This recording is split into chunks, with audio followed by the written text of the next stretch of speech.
Saket, Gokhale, Mamata Banerjee says, look, I'm not available for this India Alliance meeting tomorrow. Let's postpone the meeting. So does Nitish Kumar. So does an Akhilesh Yadav. So does a Hemant Soren.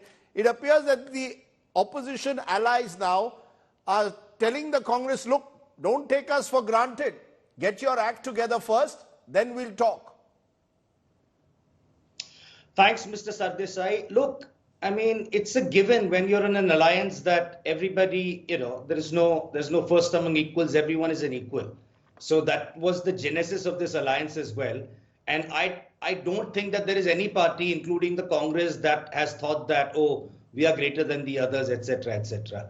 Number two, the four people that you spoke about, all four of them are chief ministers of respective states, of big states.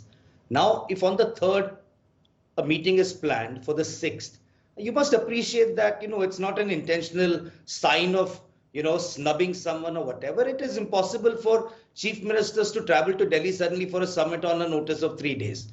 We've heard comments from the likes of Sanjay Rao that the Congress must shed its arrogance. These are on record statements that are being made by some of the regional allies, that the Congress needs to shed its arrogance, they say, and therefore, come to the table with humility, not that we will decide who becomes our leader, we will set the agenda and the others simply have to follow.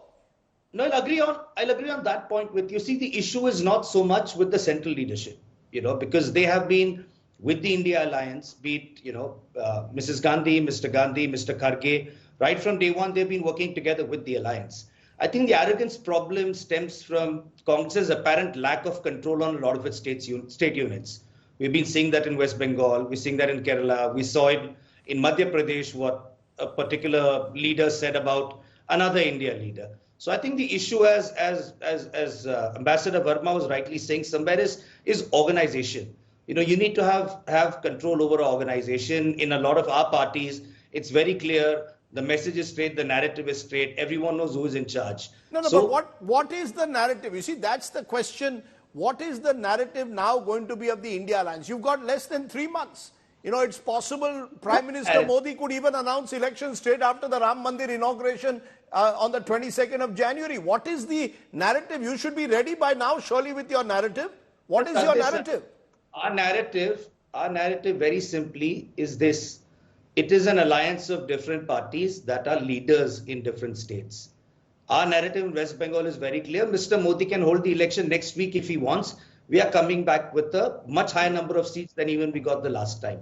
We have defeated the BJP constantly in the assembly election. So the narrative, look, that's the point. The BJP wants to centralize this. Whereas we represent a diverse coalition of parties, the narrative for the voters of West Bengal is going to be different from the narrative for voters of Tamil Nadu. Okay. It's going to be different from the narrative for the voters of Jharkhand. So it is up to Mr. Modi to see how he counters our narrative in all these states.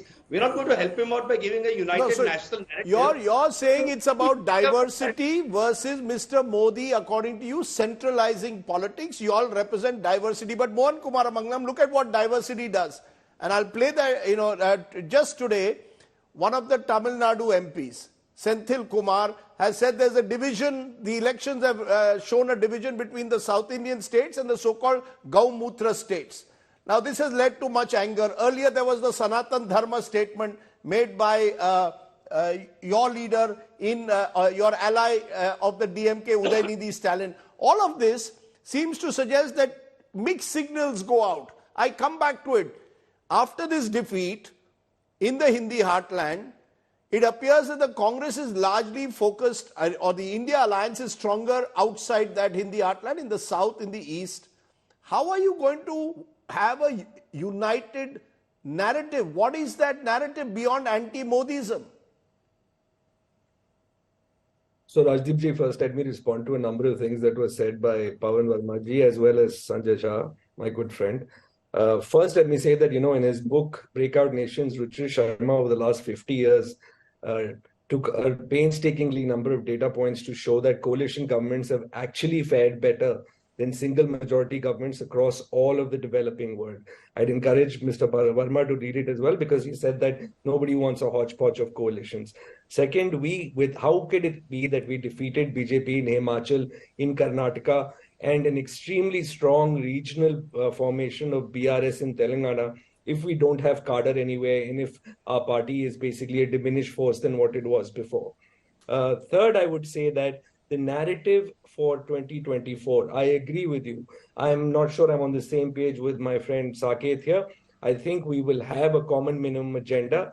We will go to the people with a set of promises or a set of policies that we can market together as a formation. But time that is has running to out. be With done, due in my regard, opinion. Mr. No, time is running out. It appears that for the last 2 months, the Congress was more intent on focusing on these elections, hoping to win a couple of states and thereby dictate the agenda. Now you've lost 3 out of the 4 states. Rajdeep ji, We are in the middle. We are in the first week of December. I repeat, election likely to be declared in February.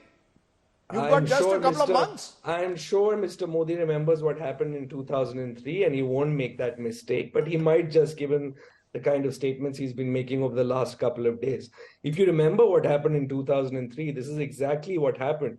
We lost the states, the election was preponed, they went into an India Shining campaign, and India came out and vehemently said that it's not shining for us, and the BJP was voted out of power. In 2003, India lost to Australia in the World Cup final.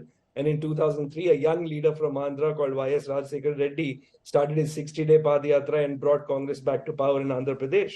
So there are a lot of parallels here. You can look at history any way you want to. All I'm saying is that there is time, and I think all the members of the India Alliance will come together with a common narrative, at least the highlights that we're going to people with. Okay. And that's why the meeting, I think you'll start to see the contours of that in this month itself from the December 17th meeting onwards.